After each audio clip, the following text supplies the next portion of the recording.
Hey everybody, welcome back to the Gamers Lounge podcast. My name is John Meadows. With me as always is Eric, Dennis, and Nathaniel. How's it going, guys?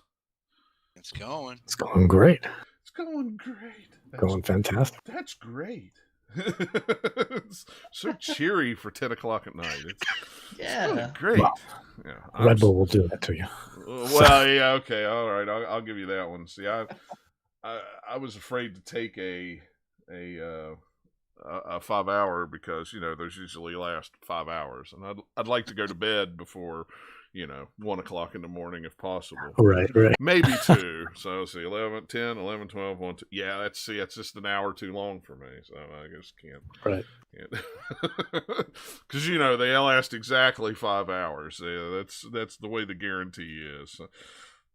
I wish that would be hilarious. I feel like everyone should get their money back if it doesn't last at least 5, because it's false advertisement. Yeah, at that point, it's true. Like I feel like you should be allowed to sue them. Oh, like man. They should. we had a meeting, and about halfway through the meeting, they all passed out the 5-hour energy. We drank it, and like, I cannot take a 5-hour energy in a group of people face to face, because it was just like, yeah, that's funny, that's hilarious. So that's funny, yeah, that's great. Everybody's like, John needs to calm down. He's really loud. What? I'm not loud. This is the way I always talk. What are you talking about? I don't understand what's going on. It's like, yeah, it's different when you take one and you're driving, because then you're just kind of like, ooh, I'm very aware. I know what's going on. I'm not nodding off while I'm driving. But when you're around people, it's just like, hey, how's it going? How's it going?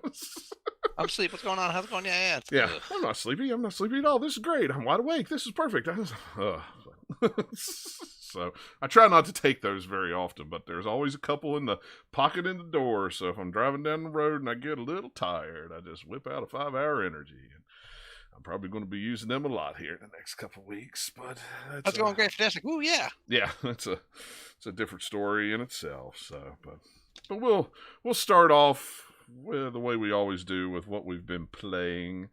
I'm going to start off with mine because we got a review code for G.I. Joe Operation Blackout, and I thought I was interested in this game because I've been buying the action figures, and that's what they base the action figures on. So I'm like, a G.I. Joe game, first G.I. Joe game that's not based on a stupid movie in a long time. Yeah, this game is crap. Oh, I'm gonna look it up. Let me see this. Yeah, it is. They sent the Switch version, and playing it in handheld mode, they went cell shaded, and usually when you go cell shaded, that's usually a good thing. You don't need a beefy system. Right, yeah. Well, in handheld mode, it looks like it's a third-person shooter, and it looks like somebody has taken Vaseline and just coated your figure or your character with Vaseline on. So it's all blurry and yucky looking. It's like, I don't even understand that. It doesn't make sense. That game cannot be pushing that much. I bet it looks like... I bet not in handheld mode. It probably doesn't look any better. I'm guessing not. I have not downloaded it to my console hooked up to the TV yet to try it out. That's what I'm going to do after the show, just to see what how it looks. How much is it at retail? Is it $40? And you wait until if you want it, wait till it's like 10. Come on, Nintendo holiday sale. Yeah, $7. It's just not good. The voice acting is horrendous in it, and every time that you it's one of those games where when you're playing it and you're shooting things, and then all of a sudden you pick up something and somebody goes, "This is mine now," and they do it like 400 times. Like there was one level that I played, I killed 935 enemies in that game. It was like, and just in that one level, it's like, what the crap? What is this, a Musou game? What is this, like a G.I. Joe Warriors? It's like Dynasty Warriors, G.I. Joe. Yeah. Well, let me tell you what the way the first mission went. Okay, it was like, okay, you're Cobra. They drop you on the deck of the Flag, and you've got to take over the aircraft carrier. So you literally walk, shoot. Then it's like, oh, go over to this cannon and shoot down some ships or planes. Okay. Go into cannons, shoot down some planes. Oh, go back on the deck and shoot some more guys. Okay, so I go over on the deck and shoot some more guys. Hey, go over back to the cannons again and shoot some more planes down. Okay, let me go. And I did this like 4 or 5 times. I'm like, what does this have to do with anything other than just busy work? And then it's like, okay, now go downstairs and take over this. And you go downstairs, you defend the engine room, shoot, have a boss fight that you shoot, and then that was it. And then the whole thing starts over again, but it's a different area with G.I. Joe. And then the next mission is the same thing in a different area with Cobra. Right. Aircraft carrier, but to the other side. Yeah. Started on first level is port, second level is starboard. It was like, hey, before you go downstairs, you can do this little side quest to go over to the cannons and shoot the rest of the planes down. I'm like, no, I've already done it 4 times. I'm not going to go do it for a 5th. The controls how much are do I just... have? Where's the microtransaction? How much do I have to pay to skip this level? And they're all like that. It's like, it's like then you could choose, you could play the whole game co-op, which I don't even know if that would make it any better or not. I mean, $50 on PS4. Is it 50? I thought it was 40. Well, no. But I think it's $40 on everything. But it's like, it's just terrible. I don't know if they were going for just an online shooter. I haven't even tried the online yet. I'm sure it's the same thing in the levels, but like capture the flag or something like that for first team to eliminate the other team. It can't be much. It just can't be. And it's really sad because like they have all the cool unlocks, so you can look at the characters, you can look at the vehicles, you can do this and that, but man, the controls are terrible, the graphics are bad, the voice acting is horrendous. It's just annoying. It's just an annoying game, and that's kind of sad for a G.I. Joe game that's not based on a movie. After seeing the last Transformers game, what was that? The cell shaded one. I forget what it was called. The Battlegrounds just came out. I think it was that one. Unless you're talking about the one before that. No, I'm talking about the one before that. Oh, the one that was made by like Platinum. Yeah, that one. Yeah. Oh, okay. After coming off of a game like that, you would have thought, this would be. I'm not saying it would be Platinum level games, but you would think that it would be. Yeah, a whole other level. Yeah, it was made by I think the company was called General Mill, and I don't mean the cereal company. You mean Game Mill? Game Mill. I'm looking at it now. Yeah, Game Mill. I was gonna say because I'm actually looking at the stuff that they've published / developed, and it's all mobile games, isn't it? It's a lot of licensed stuff and a lot of stuff that is well, I think if you were. Well, yeah, I'm going to be nice about it, but yeah, it's just stuff that you probably wouldn't really look at unless you saw it for like $5 and you went, maybe, know. The only good thing is about this game is if you're a G.I. Joe figure collector, you can go through and see what new figures will probably be out between now and the next 4 years. It's so weird though, because G.I. Joe, I feel like, has always been, because I'm just looking at everything that they've done, it seems like it's probably their biggest license out of everything that they have.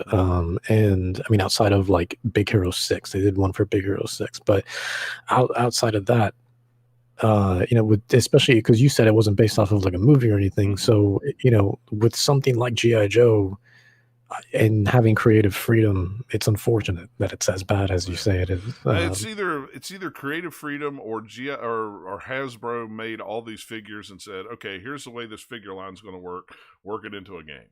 That's the only thing I could think of. You have 6 months to do it. Go. Yeah. And then they're like, oh yeah, they always have next to no time. Yeah. Well, and that's kind of the way these figures went. It was just kind of like out of nowhere. All of a sudden Hasbro goes, "Hey, look, we got 6-inch G.I. Joe figures," and being somebody who's liked G.I. Joe since 1981, it's like awesome. I'll 6-inch G.I. Joes, sure, I'll buy those and set them up. Yeah, they look cool. Oh, there's a game coming out of it. Oh, maybe that'll be cool. And then I start seeing pictures of them and go, maybe it won't. But yeah, it's not, and that's too bad. It really is. There's so much they could have done with it, and just made it if it was even just a mediocre game, I would be all right with it. But it's not even a mediocre game. I mean, it is bad. Like the controls are just horrible. It's like, how can you screw up? Got to be lower than 2 out of 5, 1.5. Yeah, I mean, how can you screw up a third-person shooter? Well, apparently you can. But yeah, I really wanted to see it running on other systems. I was curious to see, if it looked this bad on the Xbox or the PlayStation, I'm sure it looks better. But on the Switch in handheld mode, woof. I mean, it's bad. And that's what's weird is the environments look better than the characters look. That you see their backs all the time. That's what doesn't make sense to me. I mean, it just looks like somebody just swiped Vaseline on those characters. It doesn't even make sense. It's like, why did you optimize? If I'm going to look at the back end of somebody the whole time, at least make it look somewhat pretty. I mean, depth of field setting on their camera so they're just like they're out of focus a little bit. Yeah, and that's exactly what it looks like. It looks like they're out of focus a little bit. And it really kind of drives me crazy when you're playing it because it's like, what the crap? This is weird. It's like Roadblock. He has this great big gun in the next level I'm at. You think, okay, well, you always remember him. He had a big old machine gun. Okay. Now maybe he's got like a futuristic machine gun. Nope, it's like a Ghostbuster plasma gun that just shoots electricity along, and when you can't hardly aim it anyway, you're just whipping it around and not really hitting nothing. It's really makes me mad. But yeah, so look forward to that write-up review here probably next weekend of that, because it'll be a good one, because this is probably exactly what I'll say in the review. And I hate to say that, but I've played some bad games, but this is probably the worst game I've played in a long time. Well, yeah. I mean, I'm sure you're probably not the Like only one. this though, you wonder how long they actually were given to work on it, because no matter how good you are, you can't rush a game out in a year even probably and have it be amazing. Yeah. So who knows? Yeah, who knows? But but yeah, I was like, oh, man, I was so. My hopes wasn't up, but I was hoping that it would be a little better than what I was afraid it would be. At least, yeah. But oh well. I'll go back to playing G.I. Joe on the NES. That game still rocks. So, and it's 30 years old, but whatever. Nathaniel, I see you've been playing Yakuza instead of Hades. What's up with that?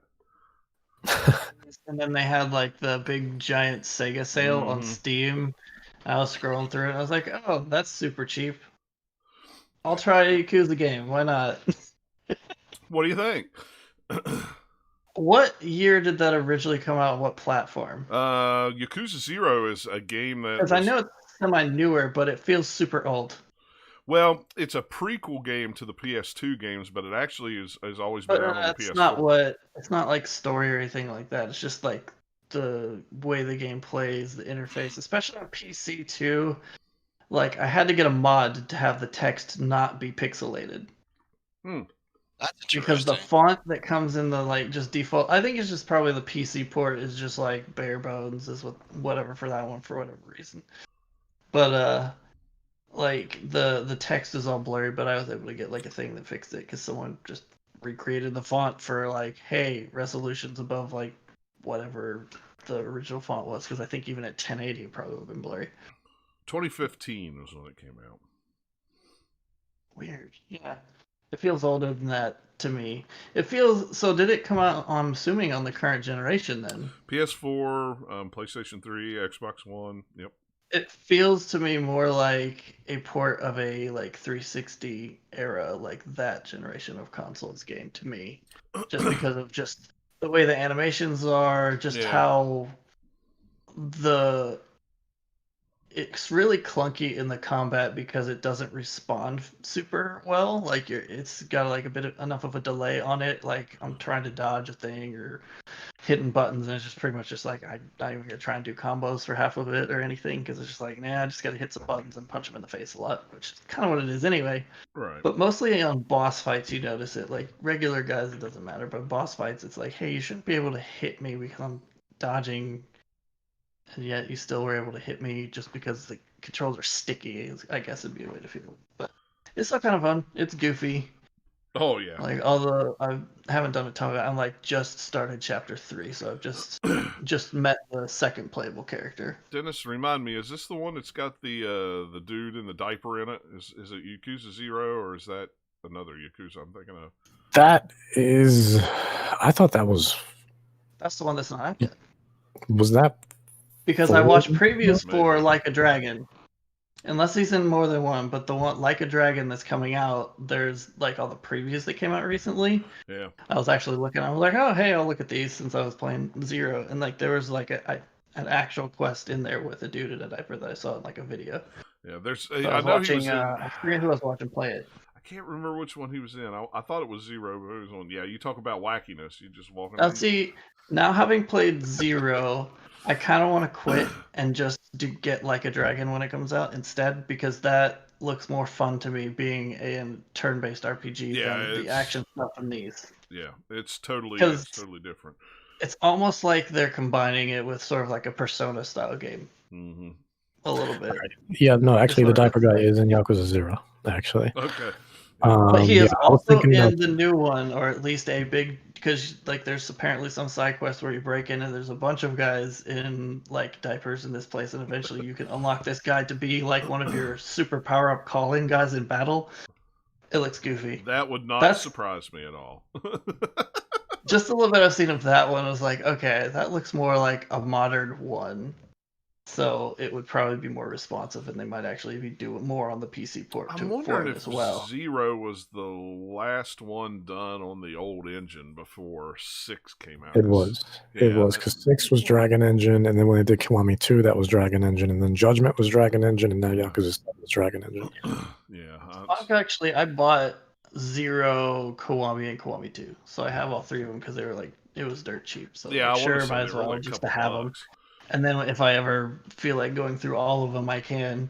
I think it's really, really Yakuza. Like even from here, you guys talk of them. It's weird because the main story is like very just serious, but a little melodramatic, where it's like almost some comedic moments despite itself, outside of itself. Like you're looking at it, saying, "Oh, that's kind of funny," but it's taking itself super seriously, and then all like the side content is just like. It makes you laugh at all. Yeah, it does. It's like crazy. I had to go run around the whole map chasing everybody who kept stealing this video game. Like this kid got a video game stolen from him by a high schooler. The high schooler got mugged by like a thug, and then the thug got it's stolen by a Yakuza who happens to be the dad of the kid. And you're just like, that's just ridiculous. Every Yakuza is like that too. Every single one. Yeah. They are. They're just stupid, over the top. Silly. Yeah, I mean, let's see. $9.99, $4.99, $9.99, and $14.99 is 0, 1, and 2. All worth it. Yep, all totally worth it. I think it was like if it was bundled, it was a little less than that. I don't know. Maybe not, I don't know. I'm just bundled. It's $26.97 for all 3. So, well worth it. There you go. 61%. I was like, sure, I'll come back to them and play them if I feel like playing a little bit of whatever. Like, there's a couple other things I've been playing on and off, but like I booted up for like an hour and didn't play it, so I just didn't list them here. Yeah. And so like Yakuza and Hades are the only ones that put like real time in since the last podcast. I haven't put Hades. I can't remember how much more Hades I've put in time footage there, but how many times have you beat it, by the way?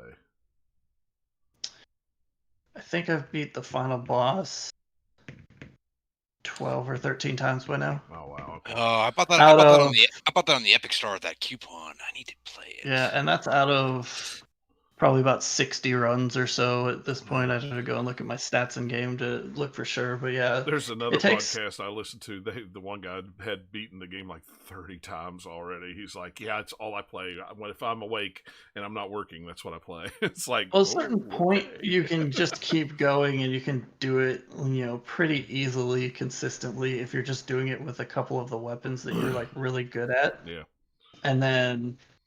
If you take all the difficulty modifiers, there's some of them that don't really make it that much more difficult for certain types of weapons. For other types of weapons, certain options are more difficult than other ones. So if you have one of the quick hitting weapons that are super speedy, the modifier that says, hey, the first hit doesn't count, that doesn't matter because you're hitting them a bunch of times in a row. But if that's for the bow and arrow that's much more deliberate, that really, really, screws you up a lot more. So if you pick your modifiers in an optimized way to make it not super difficult for yourself, it's not going to change it much. One of the ones that's fun, though, that will help keep it from getting stale is there's one that gives the bosses extra kind of moves and behaviors and things, and that one's fun. I can't remember how. I've only bumped it up once. I think every time you bump it up, it gives them more stuff. I need to play that game more, but I don't have time. Because I know the way I would be with that game, I would just play it up. Oh, I just one more run before I go to bed. No big deal. 4 hours later, I've done. Yeah. I mean, I've got a lot of stuff unlocked on there. I've got 4 of the weapons. I have all 4 of their different versions unlocked. And then the other ones, I have like at least 2 versions of them, if not 3. Yeah. And then there's like a hidden one that I haven't unlocked yet. I've got the like upgrade mirror. I've got that every single skill maxed out except for the bottom ones that I have to spend like 2,000 XP on or something to get the next level of it. So I haven't quite ground that out yet. I've like fulfilled all like kind of the relationship side quest levels with several of the characters, although there's still several that I haven't done with. So like even though I've played that game for so long, there's so much content in there that like you could play it a lot. Once you kind of beat the game, like if you go through and you're playing it and you beat the final boss 10 times, that's when you kind of get credits to roll. So if you wanted to put the game down then, but even then there's still tons of stuff after that. Yeah. Especially if you're like really good at it, you beat it quickly. But even like me, I probably didn't get through 10 till I'd already done like 40 or so, 50 so runs was when I finally got to 10. Yeah. And I'd been actively trying to do a lot of the side quests and unlock a lot of stuff. And even then, it seems like there's a ton left in that game. They've packed a ton. Cool. Ridiculous how much is in there. Yeah,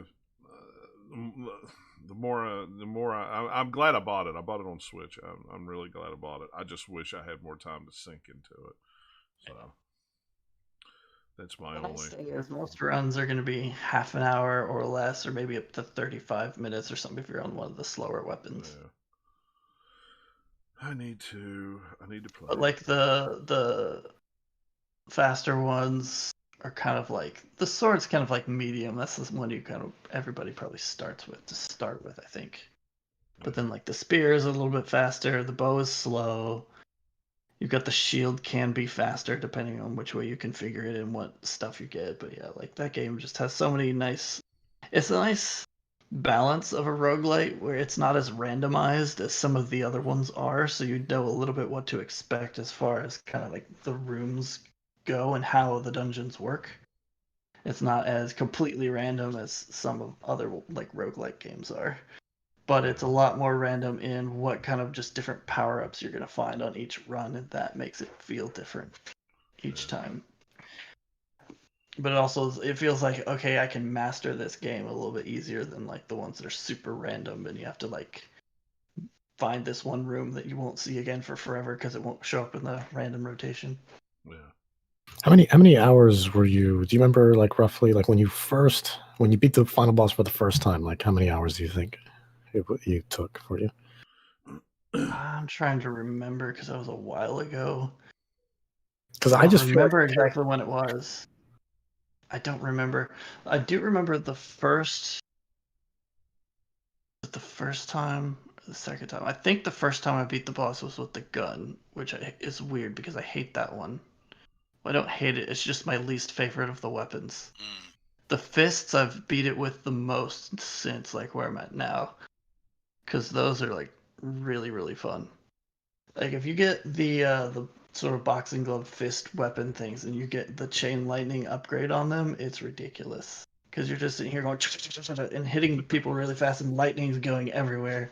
Right. And you'll clear out rooms really, really fast. I'm at the point now where I'm like, okay, I know which kind of... I actually know which ones I want to get because I have a little bit more of an understanding of which kind of upgrades come from which of the different Greek gods and stuff. So I'm like, oh, on this build, I want this one because they'll give me better, defense, or I want this one because they'll give me a cool attack or whatever. But I think before I finally beat the final boss, I was probably at least 20, 25, 30, somewhere in there runs through the game. Okay. So I was probably, somewhere between 10 and 20 hours would be my guess because that's like each run. Well, like each run plus talking to everybody kind of afterwards or whatever that. Because I tend to, like, when I quit, I will save it right as I'm ready to go off on a run. Because I like just talking to people immediately when I get back. So, like, all of that together is probably 45 minutes. if you spend the time to like go around to everybody and then go upgrade all your stuff and then Yeah, I like talking to everybody. doing all that stuff, but the runs themselves are 30 minutes at most. And that's like going through the whole thing, getting to the final boss and either beating him or not. If you get bad luck, you get bad luck, it's a lot shorter. Yeah, that's true. All right, Eric, what have you been playing? Looks like you've played the most of anybody. Nothing. So. Oh, I win again. I'm just kidding. It's never a contest. Let's start with good. More Tony Hawk 1 and 2. I think my complaints from last show about the controller being able to like pull off some of the tricks. Really need a PS2 controller. Actually, you know what? I would settle for a PS3 controller or even an original Xbox. It's something with the bumpers. It's driving me crazy. That's weird. I have a new PS4 controller in package from Black Friday last year. I should know. I need to get that out anyway. This controller is eventually going to need a battery change and probably a good cleaning. Or I can't imagine. or I could just use my new controller. I was thinking about this last week. This is the controller that came with my Pro. When I had my original PS4, the 500 gigabyte one, that controller, not a problem. Ran like a champ. Held a charge perfectly for 3 years. After about a year, this controller, I'm like, You're lucky. Mine only lasted maybe a year, and then I swapped batteries out, and then that lasted another 5 years, and I finally retired it for the one I picked up at Walmart for $25 on clearance. And it works fine, right? For now, yeah. For now. Yeah, I don't know. Yeah. People complain about Xbox controllers having built-in batteries in them or having AA batteries in them. That's the longest. I have no issue with having AA batteries in it. I mean, I know this Elite controller has a built-in battery in it, but let me tell you something. This thing runs circles around a PlayStation 4 controller, and when I say circles, I mean like I can go for a month without charging this and still pick it up and play. Where there you go. If I leave my PlayStation controller off the charger for a week, it's dead. So you tell me how that happens. Couple hours with gaming out of it. That's the thing too. Is like I bought. Let me put this into perspective. Like I bought maybe like a 24 pack of AA's probably around this time last year actually. So it'd been about roughly a year, and I still have about 20 of those packs left. And I even though I have like 10 controllers, I usually use the same one a lot of the time, and I like rarely swap them out. The one that I use for my PC right here, I can't remember the last time I swapped this one out, honestly. And and again, there is that convenience factor of like having to recharge and not buy batteries, but at the same time, credit where credit's due, the batteries last longer. I feel so versus the 20 minutes of the PS4 controller. Power that does. For my PC, I have a wired 360 controller. I've had it for like 3 or 4 years. Yeah, it's wired. Buttons are in great shape. I use it a lot for Steam games. 100% fine. There's no issues. There's no dirt, grime. Everything works like it's supposed to. I'm like, well, this is a great buy when I bought it. I'm just going to keep using it. Yeah. So I don't know. I just put mine back on the shelf. On the little thing, and it charges it up. Well, and that's what I have over here sitting next to me. I've got a charger for the PS4. I should get a wireless dongle so I can use my Xbox One controller PC. Yeah. So if you have Bluetooth on your PC, you don't need a dongle. Actually, maybe I do built in. I just haven't used it. But something to look at. Depending on when you built it, you probably have Bluetooth. You'll just need to actually fish out your antenna if you don't use it. Fish out the antenna because it's someplace. Turn it on. Where did I put this stupid antenna, or where is my motherboard box? That's the hard part. Yeah. Definitely true. Let's see what else have I been. Played some Warzone. My buddy really wanted me to play that, so I decided to get that. Or as I read that, COD Warzone. I'm like, what's COD? It is fine. Bunch of fish running around. Yeah, that's weird. What's COD Warzone? I don't know what that game is. It's not bad. I mean, I would say it's probably easier than PUBG, which is a good way to look at it. It's a little more forgiving. You can play as a team of 2, 3, or 4. There's experience ways to level up. It's not bad. But it also it really highlights how you either need to clean my PS4 controller really good or just bust out. Because I'm like, yeah, one of the sticks, one of the triggers, Zach. Okay. I played. We got Serious Sam people contacted me, forget who makes the game, and they offered me review codes. I've been playing Serious Sam a little bit. That is a good way to test your PC. Just crank it all the way up. New PC handles it, not a single problem. So it is good. It has a bunch of features built in to deal with motion sickness, which is very interesting. You can turn all those on. You can play it from a first person or a third person perspective. It's Serious Sam. There's not much to the story. Just blast monsters, and lots of them are cool. And listen to his terrible liners. It's actually a pretty good game. I'm pretty impressed. It's been a long time since I played a Serious Sam game, not since probably like early 2000s for the ones PC. I never played any of the ones for that had come out that were like spin-offs for like the Xbox and stuff like that. Yeah. So it's good. I recommend it if you're fans of the series. Dabbled in a little bit of Kingdoms of Amalur. If you have played the other versions before, it's pretty much the same. It just looks better. So still a good game. Slightly better. Yeah, pretty long. I mean, it is a decent size RPG. I remember the first time I played through it back on PS3, and I just plowed through the main story. I think in like 30 hours, but there's lots of side stuff to do. It's enough to keep. Every time I play, I think about how the game was developed and who was behind it and what happened to the company. And I go out on a limb. How much the collector's editions are worth. I'm gonna say Kingdoms of Amalur, very, very overrated, even at the time. I think if you think of like how they hyped it up and who was supposedly, like all the stuff that was like, hey, we got was it R.A. Salvatore to write a bunch of stuff on it, and it's like then it comes out like this is just kind of like a general RPG that's not like super weird about much. Cool. I remember if you played Mass Effect 2, you got a little like bonus armor and weapons. Yeah, some weird tie-in. Yeah, I remember liking some parts of it and not other parts of it. I remember thought that there was a lot of just like, busy quests. It. Yeah, lots of side quests, fetchy here, fetchy there. Yeah. I played. I'm gonna slaughter this word. Streets of Kamurocho. It's for someone pronounce that for me. It's been a long day. That Yakuza city. There we go. That happens to also be a real life city, but So that is one of the games that Sega has dramatic zoom released for free. Yeah. If you have Steam, it's pretty good. It plays like Streets of Rage 1. There's no dash button. Just keep that in mind. Can't run, can't roll, but it's fun. It's a brawler. It's a very small download. And if you download it, apparently between now and whenever, it's yours. Go get it forever. Go get it now. So. Yeah. There's some other. There was Sonic 2 and then Endless Zone. Endless Zone, Company of Heroes 1 and 2.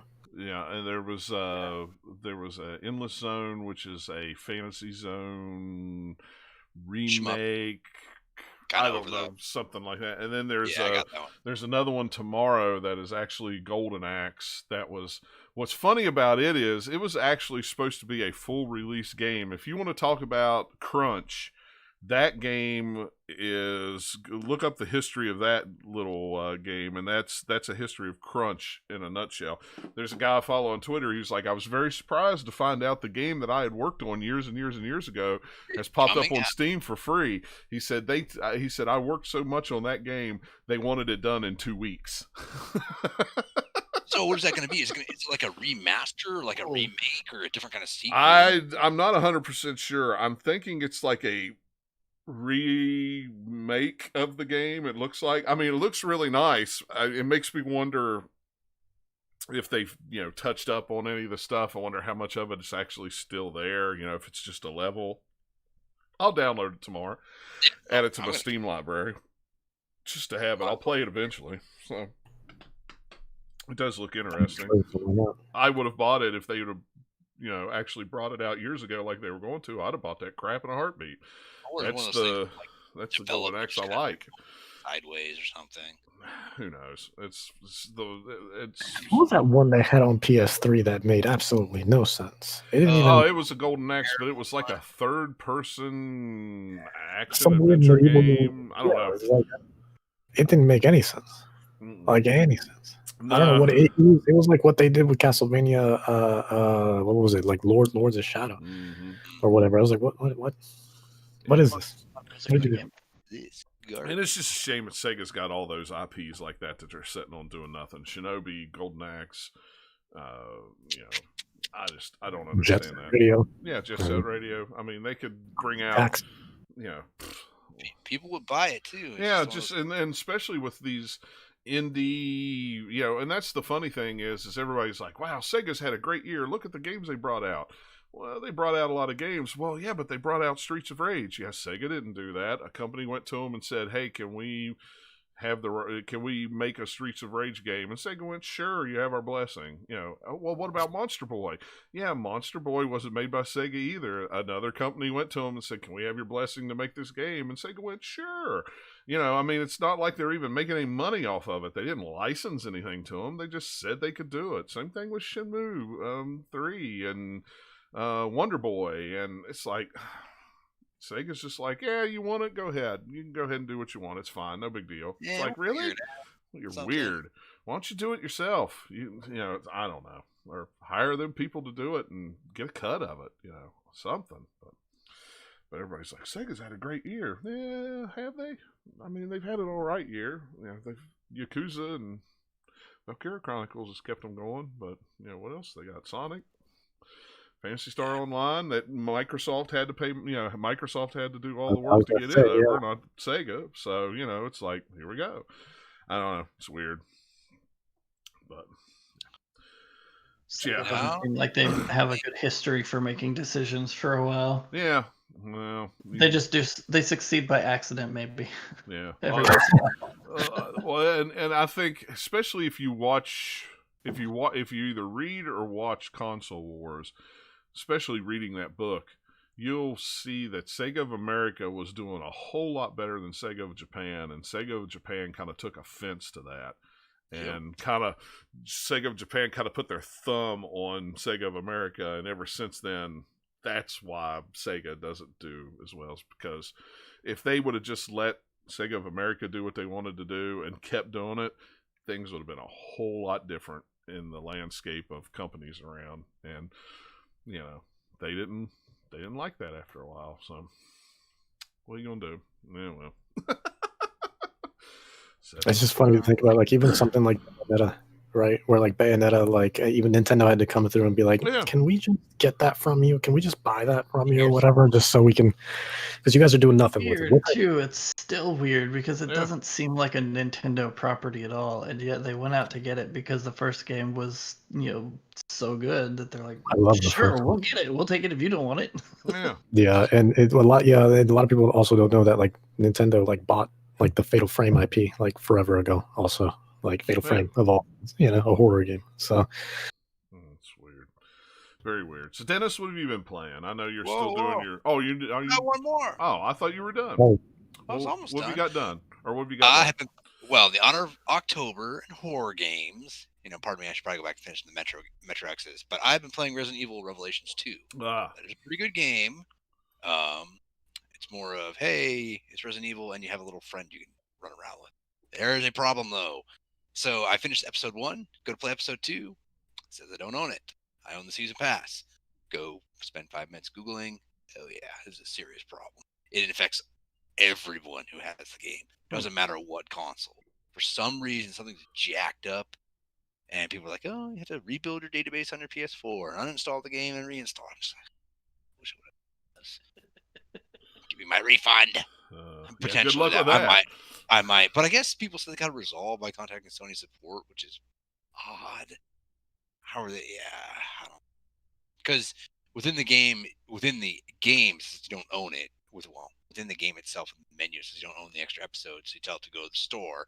It shows that within the game you're accessing the PlayStation Store. It says you've downloaded them, but you can't seem to find them. It's just a mess. But it's a good game. It's fun. It's more Resident Evil. If you liked Revelation 1, you'll like 2. Yeah. What a weird thing. That's all I've been playing. Yes, after this I'm going to go yell at my PlayStation. So. There you go. All right, Dennis, now you can go. What have you been playing? All right. Play with the Zoom tonight, yeah. So honestly, not that much. Not that much because the last couple games I've been playing, the last couple games I've been playing, have been like on the longer side of things. So well, we'll start off with the good stuff. So we on the stream, because it's October, we're going through horror month. We just finished the Coma 2, Vicious Sisters, and I love the Coma 1. And if you don't know what the Coma is, it's like at the time it was an indie. I think it's still an indie game, but it's made by a development studio called Dev Espresso, and they're great people, really great people. And the first one was super unique. I remember when I played it a couple of years ago, I fell in love with it right away because it had an art style and sort of a gameplay mechanic to it that like I don't want to say I haven't seen before, but it felt unique in the way that they kind of like took it and ran with it. And I just fell in love with it right away. I bought it on PC, but then I played it on Switch though. So I bought that game. Actually, I mean, more than that, I bought that game on like just about every platform. But when I actually played it, it was on Switch, and I couldn't put it down. The game was it was difficult in a lot of places, but because you're being chased around this school. You play as these students that one of them, your main character, he just collapses, and all of a sudden finds himself in this kind of like dark mirrored world. It looks the same, but obviously much darker, and with all these, demonic entities and these, and people that look like people, but they're all like super like murderous and homicidal and, and super demented and everything. So best way to look at it is like just think of it almost as like they took like a different sort of take on like how the Nightmare on Elm Street, how like just how that works, with Freddy Krueger and him, just kind of his sort of like dream world and whatnot. So kind of the best way to make a comparison to, and so yeah. And the second one came out, I think, earlier in the year. It was in early access for a while, but I didn't touch it because I don't touch games in early access. I'm sorry. I just shouldn't be paying you to test your game. But it got good reviews, and then when it officially came out, it got even better reviews. And I finally jumped into it. And it's better in a lot of ways. It's definitely better in a lot of ways. The storytelling's a little more. The storytelling was a little. It was weird because it was concise, but it was a lot more abstract, if that makes sense. Like they touched on a lot more topics that made you need to like focus on more things, but it was a lot more, I guess, just straightforward from like point A to point B all the way to the end. Like, you never really felt like there was a couple times where I was kind of running around like, what should I do? But it was only at on a couple of occasions, versus the first one, where the first one had many moments of me just kind of dying over and over and over and over again because I'm running around all over the place, not knowing what to do. The first one strictly took place in the high school that you were in. This one kind of takes you from the high school to a police station, to a supermarket, to to a subway station and various other places. And so you could see the quality difference from the first one to the second one. The voice acting was a lot better. The animations were a lot better. Everything was smoother, a lot of quality of life enhancements, so on and so forth. And there's just a lot to do in that game, like well after you finish it too, like collectibles and whatnot. The first one was pretty much a one and done, but this one's definitely got some more replayability to it. And the art is still as gorgeous as ever. It was just as creepy, if not creepier, and they definitely improved on it a lot, because I think the first Coma actually started out as a mobile game. So then when they localized it, that's when they ported it to PC, Switch, and so on and so forth. So that's why things look a little more janky. Is not the word, but you know how like some mobile games, like some Flash games, have a very sort of like. I would like those dolls, like those like Pinocchio dolls, right? Where they kind of, they're very jointed, I guess. Those like that. That's what it kind of looked like in terms of like its animation and movement and whatnot. And but the Coma was definitely a lot more like the Coma 2 was a lot more fluid and a little bit longer. So it was a much longer game. And you can just see the quality difference from the first one to the second one, and it was just as great, if not better.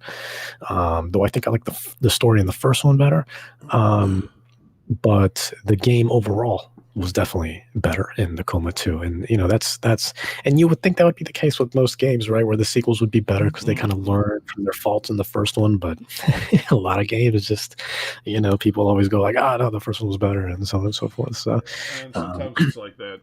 That first game just has something really, really special Yeah. that you can't replicate in a second game. Some games you can, but most Right. games you just don't. I feel like that's what a lot of people kind of feel about like Last of Us too. Like also, where it's just like the first one was special in a lot of ways, and like part 2 was one of those games where it's just like, critically speaking, did incredibly well, but did it need to happen? Was it necessary? Are we happy it happened?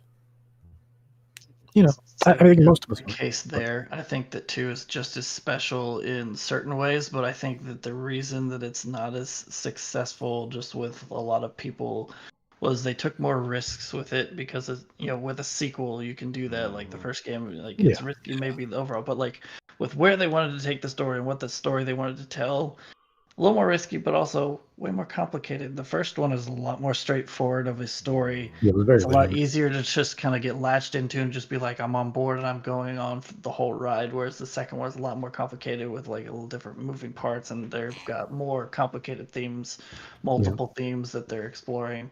That like it's just not as easy of a story to latch into. I think on purpose. Yeah, I can see that.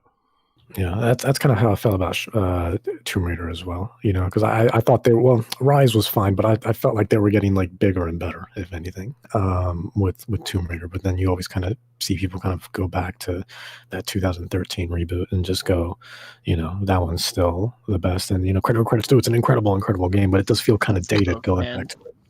That first one, it's like, yeah, it's good, but I still think they peaked with Rise and then went back down with Shadow a little bit.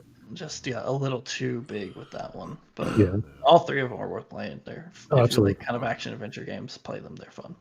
Yeah, absolutely. But the Coma 2 excelled in just so many places, not only as a horror game, but as a sequel. And if there's ever a Coma 3, because a world like that, a dream world like that, you can do anything in it. So, I mean, they can definitely easily make a Coma 3. I mean, how many Nightmare on Elm Streets do we have? So. Many, but not enough. Right. Because they haven't made one in a long time. Well, that's true. What was the last one? The last one was like, wasn't that 2016 or something? What was the last one? Like, where it was just called Nightmare on Elm Street or Nightmare? No, that one was A, it was not that good, and B, it was older than that, I think. Hang on, I'm looking. I know it didn't have Robert England. It had somebody else as Freddy Krueger. It had, why wasn't he? Jackie Earl Haley, I think. Was he not in the role because he didn't want to do it, or had he passed away? No, he's still around. He's just way older now.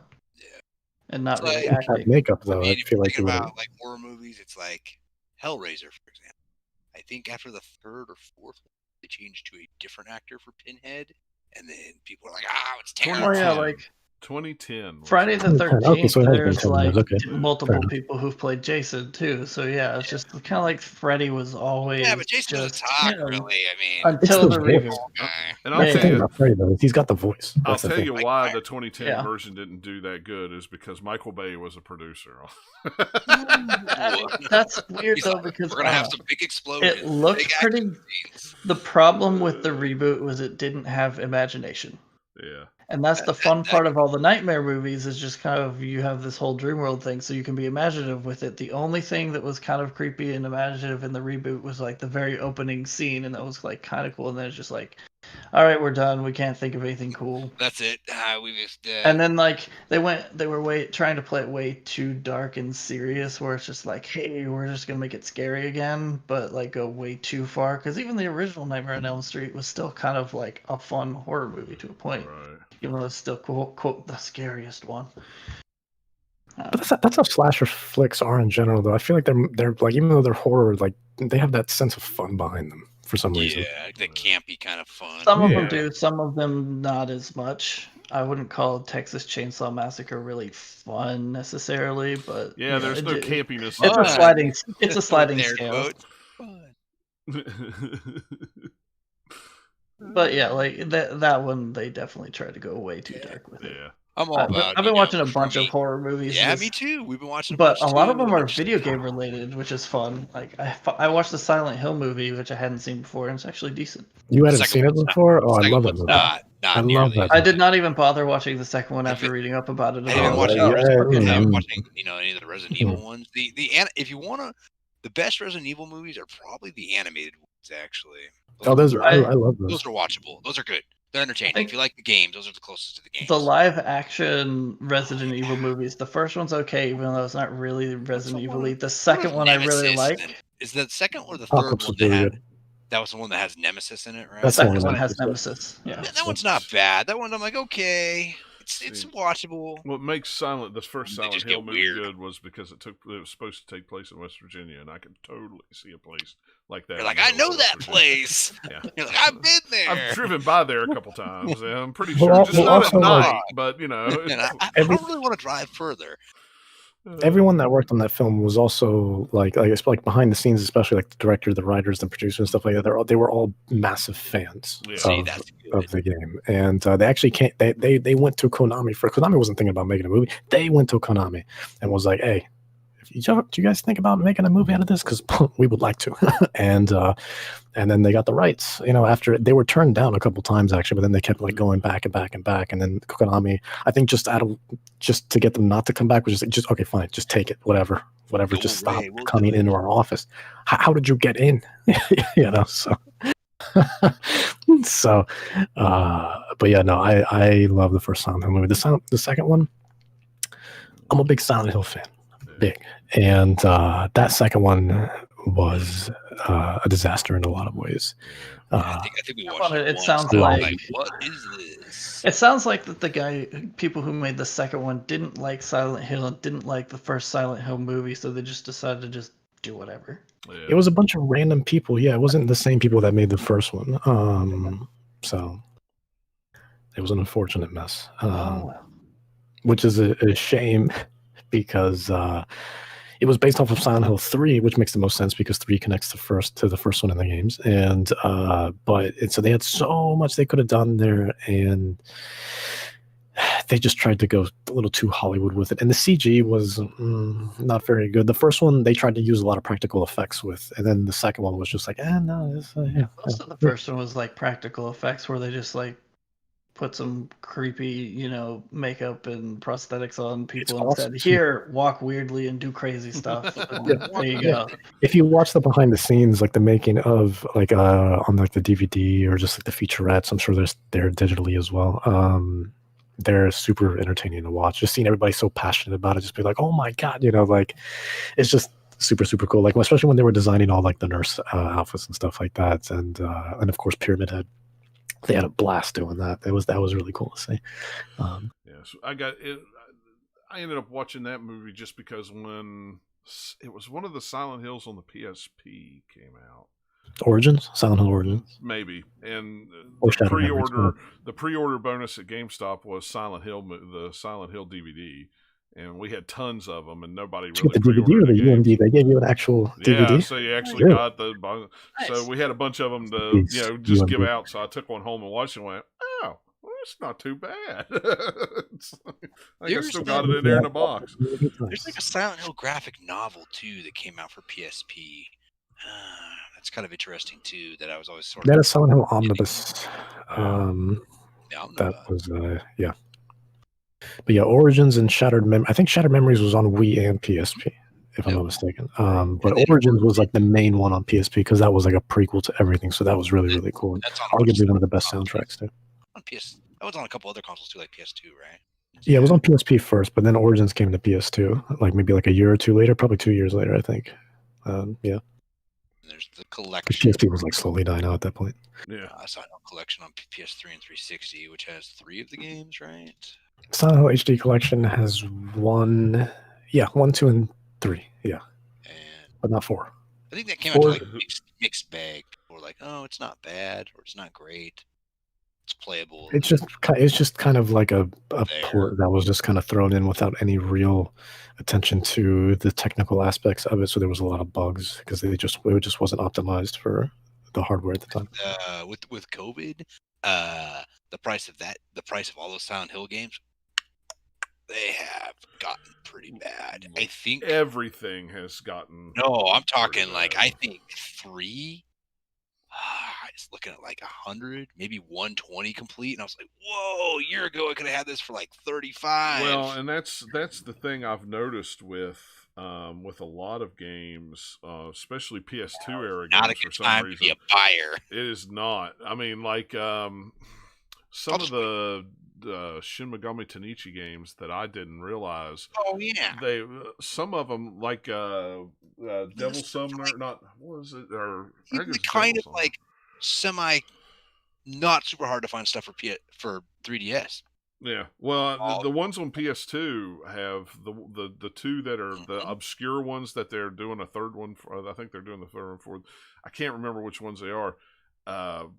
They've went up to like $175 for one. Which is weird because like you can get those on the PS3. I mean, I know for people who want to collect the physical copies, but I have them digitally for like on PS3. I have them on my PS3. I got them for like $5 a piece. Yeah, it's yeah. crazy. Well, I bought them for $20. Just on it's like physical. It's like okay, and you couldn't give that one away. Some of those away for the longest time, and now all of a sudden it's like almost $200 people are paying for. Shin Megami Tensei. I think people are finally starting to realize like how great those games are. I've been a fan of those games for so long. They're literally like some of the best RPGs ever created. Oh yeah, I mean, but still, it's just like out of the blue. It's like, what the crap? I don't know. This whole COVID thing is just. And what's crazy is you would think people would be like, no, I don't want it. No, people are spending globs of money buying tons of stuff. I'm like, ugh. I don't know. It's so weird, and I don't even understand it. So, but whatever. So what? But anyway, what else have you been playing, Dennis? Was that it? Was that all you've been playing? Oh no. Well, yeah, no, that was the good stuff. Let's get over to the bad. I couldn't remember. I was just. We went down that rabbit hole and like, wait, where were we? Yeah. Well, no, it's okay. I love talking about movies and stuff. So like that's completely fine with me. So the other game that I just finished, I just beat it. Back in, I believe 2017, maybe 2016. I want to say 2017. There was a game called with the weirdest name. It's still weird. It still hasn't changed over the course of the last couple of years. A game called Remothered Tormented Fathers. Now, when that game came out, it was frustrating.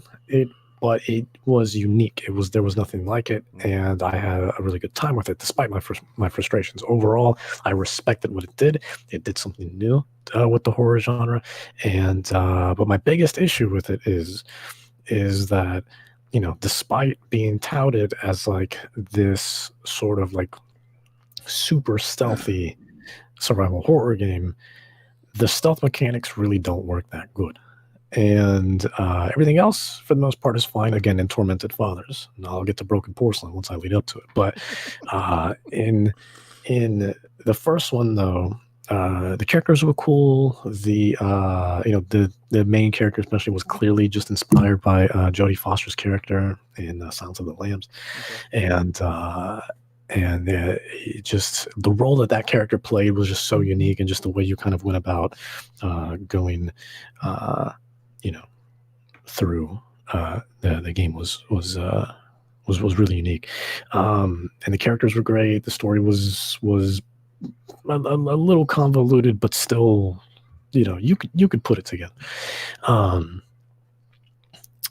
And I didn't think it was going to ever get a sequel, and then they announced a sequel. I think sometime last year, or earlier in the year, and it's called Remothered Broken Porcelain. Now, this game officially came out. It was supposed to come out in August. It got delayed until October 20th.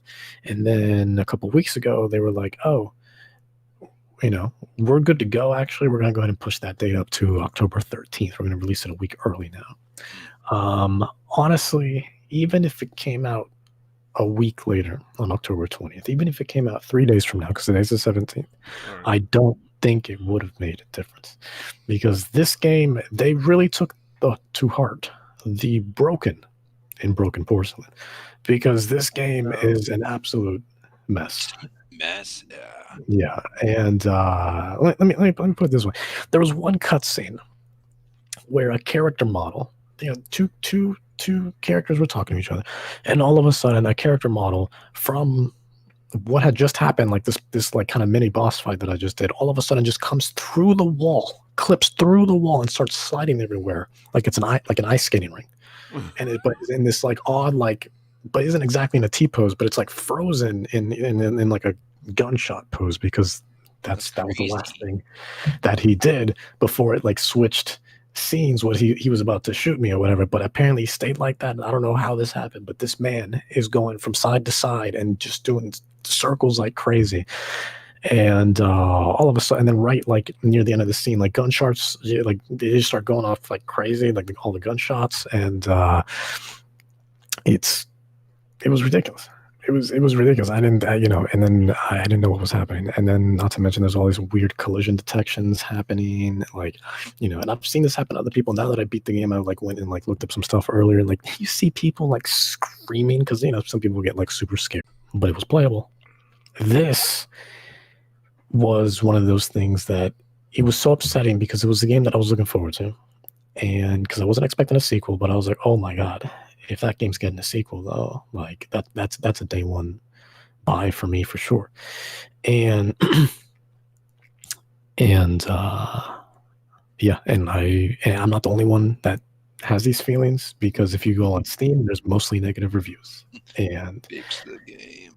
Yeah, a lot of people just kind of echoing my statements of just like, look, it's broken and nothing makes sense. There's like odd collision detection, all these bugs, things that you have keys for that all of a sudden don't unlock doors, and then you're running around this hotel being like, okay, well, which door does it unlock? But you were at the right door, but for some reason it just didn't want to unlock it, and then then you try to reload it, and then all of a sudden the door's open, but you don't have the key anymore, and then that kind of breaks the game a little bit, and then you can't proceed, and then it's just it is a disaster.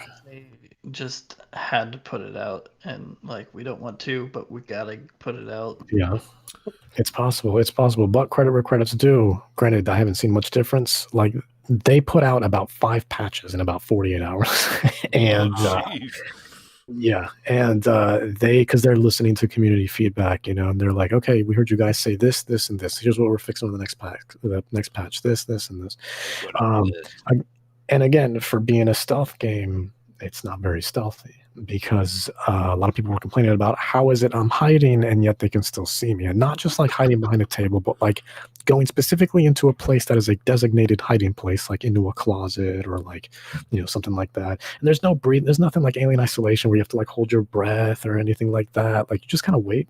You can kind of peek out, and then you just wait until they pass away, and then then you can walk back out.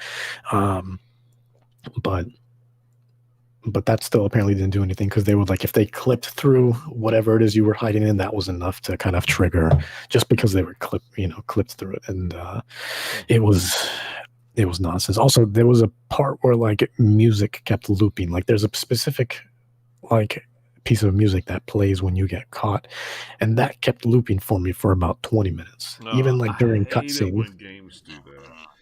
Yeah. I don't remember what game it was I was playing, if it was Mafia or some game I was playing, and literally there was a part where there was no music, no quiet, or it was quiet and nothing, and then all of a sudden a loop back from 10 minutes ago with some dramatic music just went it's like, oh my gosh, why did it do that? It's like, I hate it when games do that, when they wig out or whatever you want to call it. Problem. It's a mess.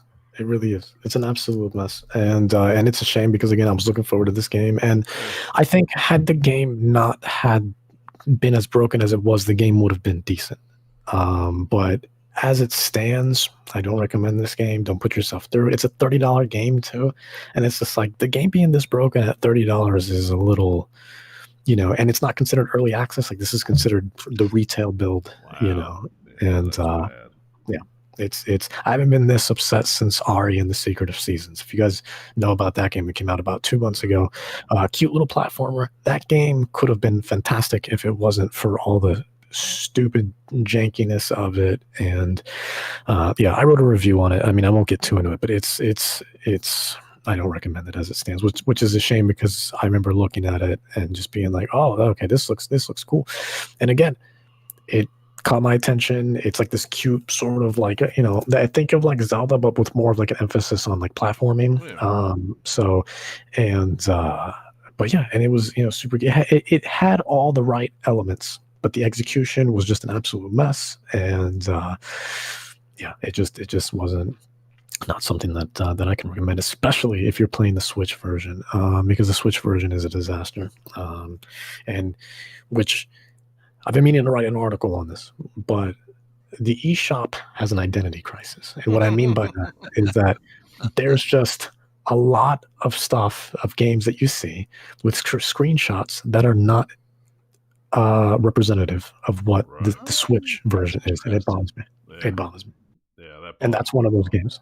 Because you look at the trailer that's in there, it looks like it runs beautifully, it looks beautiful, but then you get it on the Switch, 360p. I can't see anything about 4 feet in front of me. No, I'm good. And that's the way G.I. Joe is. G.I. Joe, you watch the trailer on the eShop, and it does not look like that at all on the Switch. It just doesn't. So. No, there's no secret here to these seasons. It's just...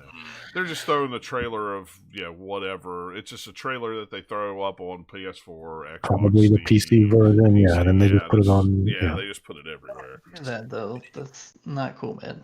You gotta show what it looks like on whatever platform you're buying. Absolutely. It's false advertising, and it's not. I think it's disrespectful towards your consumers, and because Nintendo doesn't have like a refund policy like Xbox or Steam has, or even PlayStation.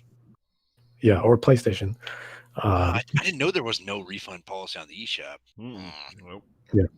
Yeah. Well, PlayStation just put a refund policy, right? Like they just did it not long ago. After like so much pressure, and but the refund policy isn't good though. Yeah, Steam's had it for a long time. Yeah, I mean, Steam you can play if you could beat the game in 2 hours. You're just like, that's a. I've used it a few times where the game's pretty broken. GOG has a really good one. You can just return it after like 30 days or something, even no matter how much you've played it. It's ridiculous. I didn't realize that. That's cool. But they also said it's like a case-by-case basis. So like, I think it's like if you... I think you're okay if you don't abuse the system. I think if they look at your account and go, my God, they just turn every game. Refund. Not like the GameStop days where the guys would come in and pick up 2 or 3 used games, then 7 days later they come in on that 6th day and go, "Yeah, man, I just want You're like, yeah, you've done this for a month now, man. I'm not Blockbuster. You're shut down. This is whatever game you're going to pick out next. You better make it a good one because it's the one you're going to have for the rest of your life." Nice. But okay. So is that it? Was that all you had, Dennis? Well. Lastly, I just want to give a quick shout out to a game called Cake Bash. It just came out. Yeah, I didn't think you talked about Cake Bash. I was looking at your list. Not yet. No, I'm happy to announce this game does work, and it's fully functional. And it's a great cute party game. The devs sent me a code, and just to kind of try it out. I got in talks with them over the PAX period, and sent me an email about Cake Bash, and it was coming out on October 15th, so 2 days ago. And I've been playing that, and it's been super fun, super cute, great party game, honestly, because you just play as these little like different pastries, and you have different types of like mini games in there. Just think of like Mario Party, but a lot more focused and with pastries. So less evil RNG than Mario Party. Yes. Because Mario Party RNG is so frustrating. Even more frustrating than Mario Kart, like rubber banding bull crap. It's like Nintendo, just stop it. I want to make it fair for everyone. Okay, but that's not what you're doing, Nintendo. I've never played the most recent Mario Party game I played was the GameCube stuff. I didn't play it in the Wii. Well, they haven't been good since 3. I'm sorry. They really haven't. Yeah. And then you brought up Mario Which one Kart. is fun in co-op mode? Because you can pick your path, and so you can cheese it a little bit better, or actually like combat the annoyance a little better. But I played You Fun in short bursts. speaking of Mario, you brought up Mario Kart. Have you seen the videos of the Mario Kart AR. with the car on the Switch, whatever the way they call it, Mario Kart? Yeah, the like Mario Kart like home circuit or something Yeah, like Yeah. that. circuit. Have you actually seen people streaming that to see how No. it I'm not works? streaming, but I've seen the Oh. hilarious videos of cats attacking. It is. I want it. That's sad. As I want it not to play with other people. I mean, you can play up to 4 players. It just looks so cool because you set up the little. It comes with the little the gates that you set up, paper gates, and the camera recognizes it, and you just lay them down, make a little track. You can just run that thing it must run off of Honestly, Wi-Fi. It looks so yeah, cool. honestly, like I don't know what it is about AR stuff. I just can't get it because I'm a big Mario Kart guy. Like, and I put hundreds and hundreds and hundreds of hours into Mario Kart 8, but like, and even the mobile game, which I'm ashamed to admit, but it's but like, and you would think like I'd be all over this, but I just don't care. And it was the same thing with Pokemon Go, like Pokemon Go and stuff like that, where I'm just like I'm a big Pokemon fan, but Go Harry watch Potter. go watch a stream. Just watch like 5 minutes of a stream of it. Just see it.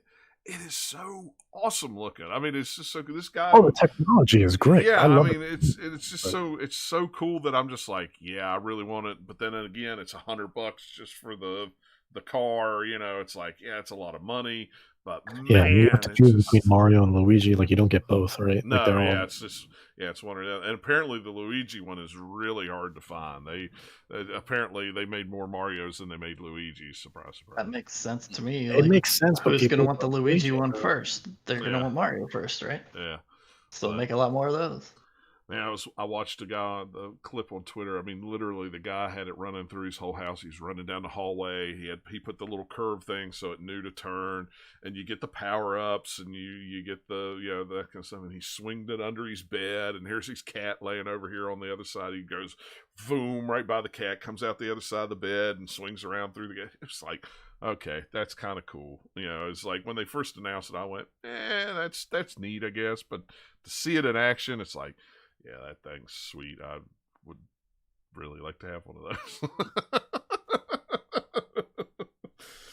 Yeah, I don't know what it is. I don't know what it is. Like I think it's a cool piece of technology, but it's one of those things where like I'd rather just watch probably a stream. I don't think I would actually. I think I'm interested in watching. I mean, yeah, it seems like a cool thing, but I don't know if I got it, I would ever use it. Yeah, you want to watch and see what all crazy courses somebody else makes, but you don't want to put in the work to do it yourself in your own house, or you just don't have room to do it. Yeah, I'd rather them just make like Mario Kart Maker instead. Yeah, that'd be all right. I could deal with that. You mean just Mario Kart, but throw in a level editor into the game? Yeah, just add just a level. Yeah, that's cool. That'll be Mario Kart 9. Everybody. I hope. How much is it at retail? What's that? Mario Kart, the Mario Kart home circuit. I think they're still. I think they're not. I think like Amazon and GameStop are shipping them, but I don't think they're available at store yet. They keep popping up in and out. Like Amazon had them available this afternoon because I was just curious and just to see if they were easy to get a hold of, and it seemed to be. They were still available for pre-order, but people were getting them even though they were still on pre-order. But. Cool. Very unique. I'm sure my nieces and nephews would definitely like that. Oh yeah, I thought about that, but then at the same time, it's like, man, $100 is a lot to give a 5-year-old. The thing is, like, I know I wouldn't like play it much either. That's the thing. Like, I would play it every once in a while. I'd definitely play it when they come around, but at the same time, it's like, yeah, I know they would just tear it up. It's like, nah, I can't. Because it's just the same thing's probably gonna happen to it, like what happened with all the Labo stuff, where it's gonna sit there, it's gonna collect enough dust, and as much as Nintendo doesn't want to do it, they'll make it $20. Yeah. Because they're gonna have to clearance it out at one point or another because they're toys, and that's just the nature of the toys. So you're probably right. Let's get into the news real quick. There was some pretty cool things. Microsoft and GameStop have a new agreement. It's not so much that everybody was thinking that they were going to be turned into an Xbox store or something like that. It's more on the back end things. They're going to use Microsoft's cloud base to to be able to do inventory and orders and stuff like that. So probably next time you go into GameStop, they'll have a guy. Your manager will probably have a surface and say, "Oh, hey, let me look this up here and see where we can order this from for you." I'm sure they'll be a lot quicker than the iPads they were using before. Oh, I'm sure. Yeah. Incredibly slow. My God. One of the things that was in the deal that a lot of people kind of overlooked, GameStop will get a cut of digital revenue from every Xbox it sells. Now, it's not just that they're going to get a cut of, a system. If you go and buy a system at GameStop and you buy digital goods, even through Microsoft, through that system, GameStop gets a cut of that money. That is exactly it. Expecting that. Is it just the systems that they're sending to GameStop have like a little thing in the hardware that I they're have listed? Like, no say if idea. someone bought one at GameStop and then later sold it to someone else, would then GameStop still get stuff from that? It's probably tracked by machine. serial number, I would imagine. I'm guessing. And it says, yeah, that's a good idea. and it says adding that sense. GameStop will get a percentage of revenue from every full game and DLC downloaded, every microtransaction, and every subscription made through an Xbox Series X or Series S sold through GameStop. And that's like whatever lifetime Microsoft's revenue. cut would be.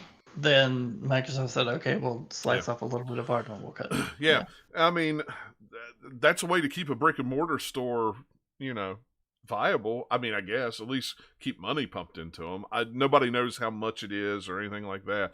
It's it was really weird. It's something that I've never heard of. Now, when I first saw that headline, I thought it was that Microsoft was going to give GameStop a bigger percentage of every console sold. I didn't think it was going to be like digital purchases and everything tied to it, because, and I know Dennis can speak for this because, me and him has worked at GameStop. GameStop retailers don't make any money off selling a console. There is no markup or anything on the consoles. That's what you pay for them is what GameStop pays for them to get them in. They make their back end money off of selling software and used software. So I thought it was something like that, but apparently not. It's very interesting. Well, I try not to choke. It's I mean, Nathaniel brought up a good point where it's like, I wonder if because I would imagine if anything is probably tracked by serial number, right? Because I don't think they're making like specific things in specific units, but but if you were to, Microsoft has a list and says, these are all the serial numbers that we've sent to GameStop. This is all the serial numbers we sent to Best Buy. This is all the serial numbers. But like when you hand it off to somebody else, if you were to sell it, through eBay or just give it, maybe you just handed it down, whatever. Right. And they started using it, if they make an account, do they still, how does that work out? I'm guessing that it probably still. Remember, they still would, because it would just be, okay, a new, Xbox account is tied to this serial number now, but it's still the same box, right? So was there a percentage? Did they say how much? Nobody knows the percentage. I can't imagine it being much, honestly. I can't either. But you can imagine, 3%. though. Yeah, but I mean, still, even at 2%, 3%, they sell a bunch of consoles, and like little Timmy gets it for Christmas, and then he sells it to somebody in a couple years to somebody else, and then they start the whole thing over again with Game Pass, with buying games, I mean, that's just, to me, that's just cycling money back in. If they bring it into GameStop, trade it in, and then GameStop sells it back out used, here you go again with the. See what GameStop gets out of it. I don't know what Microsoft gets out of it. It seems like it's something that's part of like the larger deal that Microsoft had to give up a little bit to GameStop for some reason. I don't know what detail that would be that would cause that, but I don't know. GameStop is like, hey, cool, we get a little bit of a baseline of income coming in that this we don't have to do anything for. Great, awesome. Microsoft side, I'm like, oh, what's Microsoft get out of it? I have no idea. Yeah, sure, it's something. I don't know if I said it on the show a couple of weeks ago when we were talking about hard drives, but the first Western Digital solid state drive has been announced that is, 1-to-1 compatible with what's in the PlayStation 4. And guess what? It's $10 more than the proprietary one that Microsoft sells for their system. Well, that's the whole thing. Like, even without that, just looking at the proprietary one that Microsoft sells, it's just like it's not that much more than just any SSD, except for like, okay, you're getting some of the slower SSDs that are cheaper that you're not going to be plugging into your PS5 anyway. It's like, it's like they're full-on drives that are like a pretty decent chunk of space. You got to pay for that. It's not like you can just. It's not like a SD card you're going to spend $50 on or something. Right. It's not the same thing. A 500 gig is $150, 1 terabyte is $230, and a 2 terabyte is $450. And of course, those will come down with time. And even Microsoft has said that the ones with Seagate, I'm not saying they'll drop the way that SSDs have gone is just like only just now are we kind of seeing like 1 terabytes getting sort of more affordable. Like they were affordable before, but still fairly expensive. It's just they haven't gone down as quickly as I think some people might have thought. Yeah. Or by as much. It's like, it's gone down, but not like a ton. It's not like, how mechanics doesn't understand how they work, anything like that. And I said, watch this teardown. Here it comes. Look at this thing. I said, tell me that doesn't look like a catalytic converter or something out of a car. Look how big that is. I mean, that's basically the same sort of concept as like a radiator in a car. It's the same similar thing for like a radiator, style thing. That's kind of what liquid cooling a computer is very similar to, just in a kind of different way. Yeah. You're taking heat and you're making it go elsewhere. Yeah, it's crazy. So that things don't burn up and die. Yeah, it's just when he pulled that thing out, I went, holy so crap. I've seen some heat sinks, but that one's just like the whole side of that console is the heat sink, and pretty much most of the thickness even is the heat sink. Yeah, it's the heat sink and the fan and the power supply.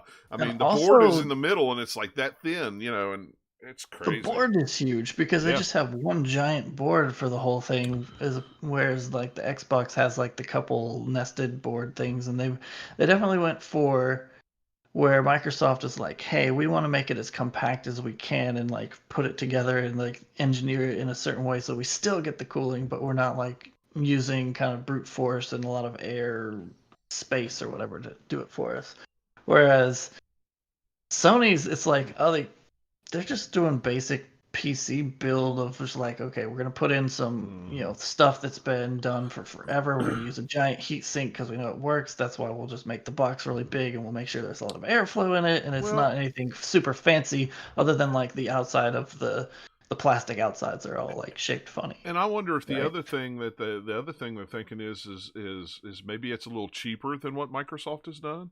Maybe the engineering is not. I don't know. I mean, I know that vapor chamber stuff is kind of. I think it is a little bit cheaper than basically what, like Microsoft is a little more expensive to engineer. Yeah, but I mean that's the only thing I can think of, and as much as I would like a PlayStation 5, I think I'm going to wait until they come out with a slimmer version. So like looking at that.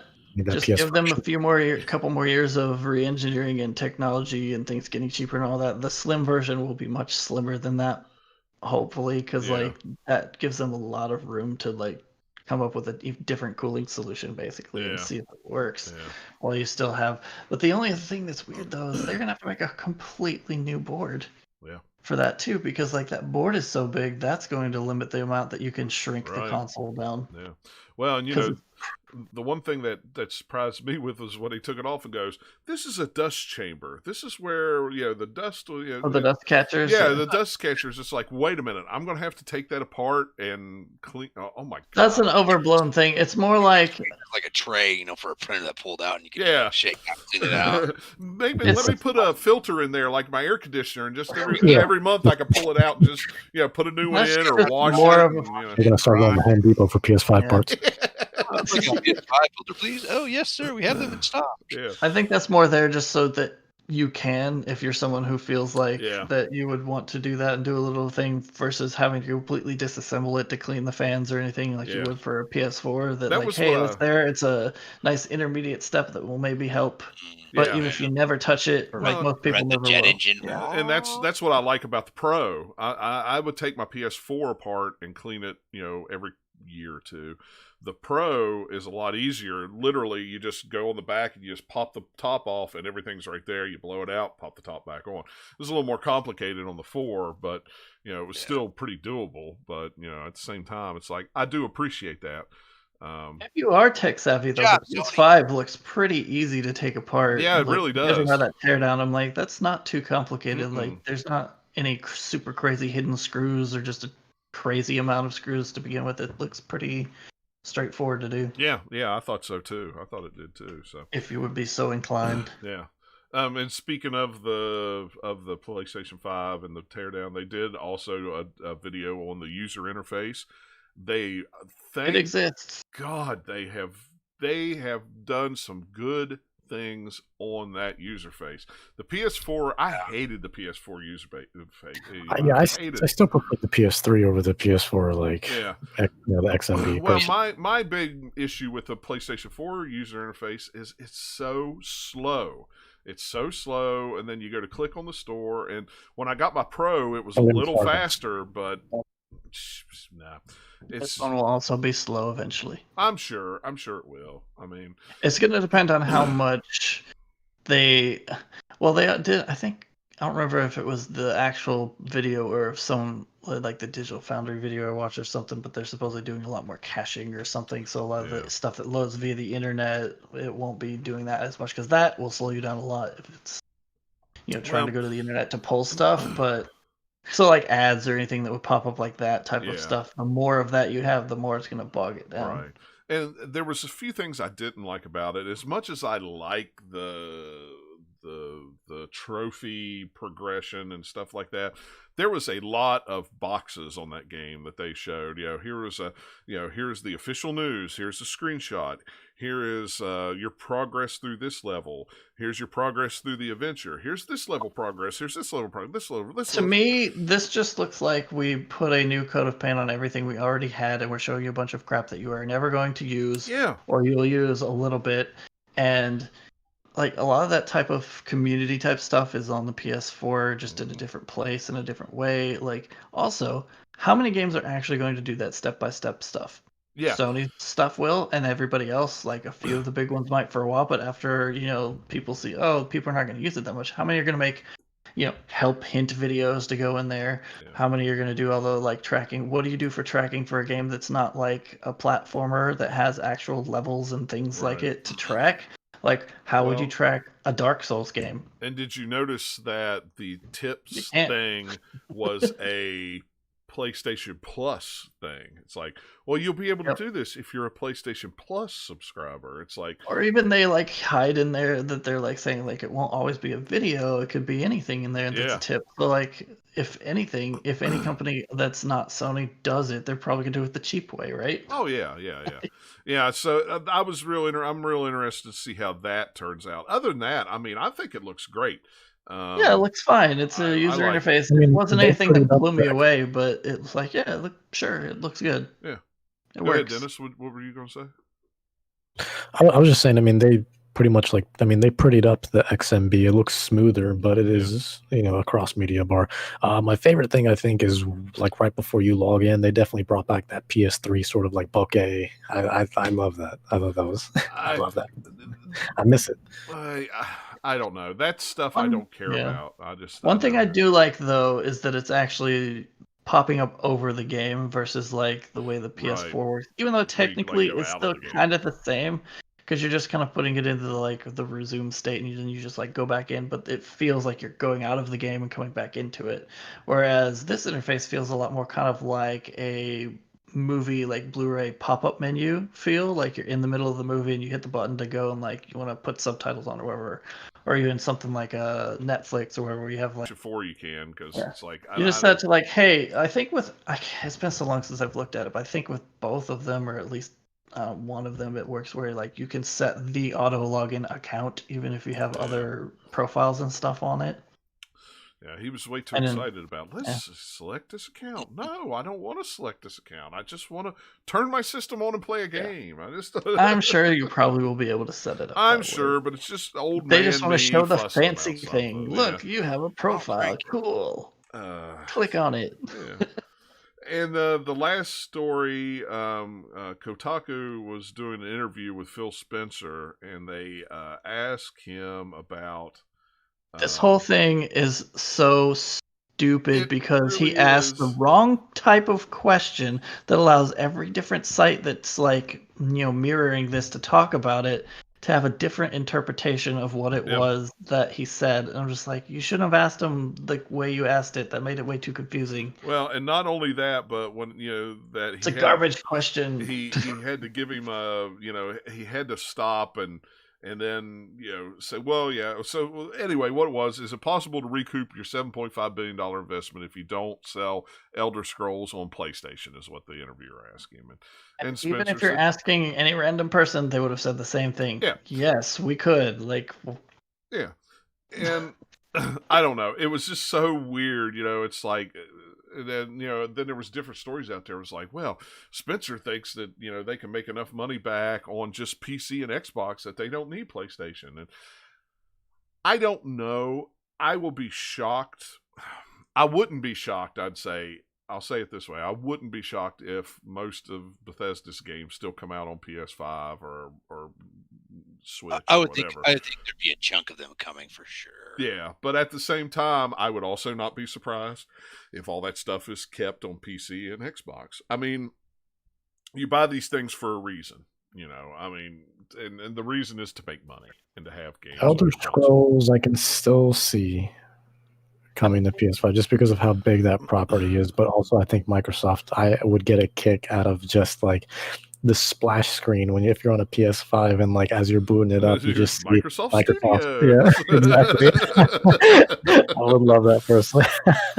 Yeah, I think that it will be surprising if they just make everything completely exclusive. I think what they're going to do is there's like everything else, sell their services and be like, hey, you can get it over there because they'll play it for like, we're heroes of gaming or whatever. We're looking out for the gamer of like, hey, you can get it on a PlayStation, but either it's going to come later or they're just because they're also going to play up like you can get it on Game Pass. And because you have it on Game Pass, it's also going to be discounted if you want to buy it, and like all these things that will be like, hey, the advantage is if you get it over here on Xbox and our system, because our system is great, so you should get it over here. Because you get it, 6 months a year early, you get it on Game Pass. It's the same time, but it's also Game Pass. You're not paying like a full price to buy it on PlayStation or whatever. But then if someone just has a PlayStation, I think that it'd be, weird if they couldn't play Elder Scrolls or Fallout or Doom. I think those are the three that I would pick of Bethesda that are like big and have been big for long enough that those would be the ones that they would try and figure out something weird with it. Because it'll be different, but they have to figure out a way to do it kind of like they've done with Minecraft. They bought Minecraft to just have Minecraft as it is. They didn't want to screw with it and mess it all up. So that's still everywhere. They didn't just suddenly say it's only on Xbox. Yeah. It's a very different thing. But I think that also in the same way that Minecraft made a name for itself and was big everywhere before Microsoft came in to buy it, this is the same, whereas like some of these franchises are big enough that I don't know that they want to screw with it too much and just get people angry. But if they did, they could, and I still think they'd make plenty of money on it. But I don't know. It just seems the way that they've been setting themselves up for this generation is a lot more about play on Xbox because it's better to play here. We have the cool services. We have Game Pass. We have all these things versus we have all of these franchises. So they haven't been selling the franchises as much as more Xbox as an ecosystem. Well, and that's where they're kind of making companies like Sony look archaic because they're like, hey, this is the future. You can play it on Xbox and it'll be better on Xbox, but you can also play it on PC. You can also play it on xCloud. You can also play it on PS4. You can also R5. You can also play it here. But and where Sony's like, nope, we're keeping it all right here. We're not doing. If you want to play these games, you'll have to buy our system and stuff like that. And I don't know. I don't know if maybe we're getting to a point where that won't be a thing anymore. I mean, that you'll be able to play whatever game you want wherever. I don't know. I don't know. I think Who we'll get knows? to that. I think that we could see, depending on how much Sony gets dragged kicking and screaming into putting their stuff on PC. It could Yeah. be like you can have your console and PC. It will be on both, but it won't be necessarily console and the other console and Right. PC or something. It'll just be they'll still have their exclusives, but they just won't be, they won't count PC in that like they have.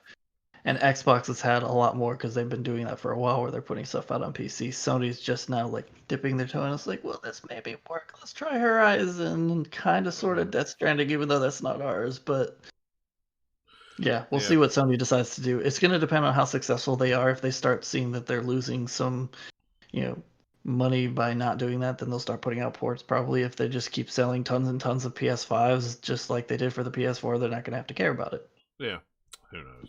It'll be interesting. It'll be very, very interesting to see. I think I think with some existing properties, they're still going to keep them multi-plat. But with some, but if it's an original property, I think that's when you're going to start seeing, this point forward, you're going to start seeing. I mean, outside of Deathloop, because that's already a contract that's been made. Yeah. But like, moving forward, you're going to start seeing Xbox exclusives from Bethesda.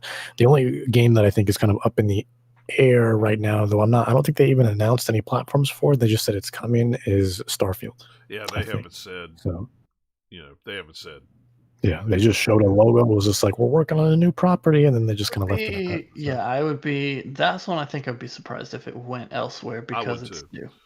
Yeah, I think any new IP from here on out, it'll probably be Microsoft only. But your Elder Scrolls, your Fallouts, your main Bethesda games do. Unless you can be flexible with it. I can see something like maybe Dishonored or Prey, something that isn't as big becoming. Yeah, I can see that. Doubt we're going to see another Dishonored game. What? Why? Because they finished it. They finished Dishonored, and then like Prey, I could see them doing a sequel to it. Just make a spin-off. If they thought it'd do well enough. But they already did Dishonored. They had their like spin-off Dishonored game that they did at the end to kind of like wrap it all up. And they've wrapped all that up, and they've even, I think it's, as a studio, they're more interested in doing some other things for now. They may eventually come back to Dishonored, the universe, but as it is, like they've kind of wrapped that all up storyline-wise, and it's pretty good. Like, what's Arcane doing now? Were they on the Suicide Squad game? Who's on the Suicide Squad game? Was that Arcane, or is that somebody else?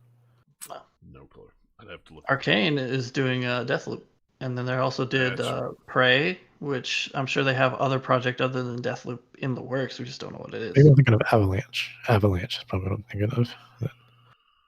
Maybe I don't remember. I'd have to look it up. So many studios, so many games. It's hard to keep track. I mean, Deathloop looks like, hey, let's just take a different universe, but put all of the cool powers we made for Dishonored into a more of a shooter type situation. Because they have there's Blink in there easily, and some of the other stuff looks very similar to what you could do in Dishonored. Well, Rocksteady's doing the Suicide Squad game. That's that's not a Microsoft thing. That's not a Microsoft or Bethesda game. That's a Warner Brothers studio. Who's doing Gotham Knights then? That is somebody different. That's whoever did the other Batman Montreal game. Yeah. WB Montreal. WB Montreal. Okay. Pretty sure. What game am I thinking then that? Yeah, that's not anything to do with Bethesda. They don't. No, I know, but I didn't know if like one of the. Yep, W Games Montreal is doing Knights. Like if it was like a second party thing. You guys don't have. I know that feeling all too well though. Yeah, so. And now here we are. We're back on the stream. I don't know. I'm gonna have to email Restream and see if it's on their end or if it's on Twitch end or whose Why end does it's keep on. dropping out, dudes? Yeah, Fix it it's for me, about. please. Let's see. It went for an hour and then it dropped out 18 minutes ago and then it dropped out again 10 minutes ago and it just now dropped out. So it's been going for about every 10 minutes it'll drop out. So I don't know. At least it's consistent. I guess. Yeah. I mean, at least it's that. So whatever. Who knows? But if you're listening to it on the podcast, it's no big deal because, it just comes like it always does. Comes through the audio center. Yeah. That's what's funny is I know it's not my ISP because we're still on this call and we've been on this call this whole time and it's never dropped off. So, all right, guys. Yeah, who knows? So weird, but technology. but we'll figure it out eventually. So, but like I say, follow us at GL_podcast. I'll let you know a couple hours before we go live. If you want to, try to join us live.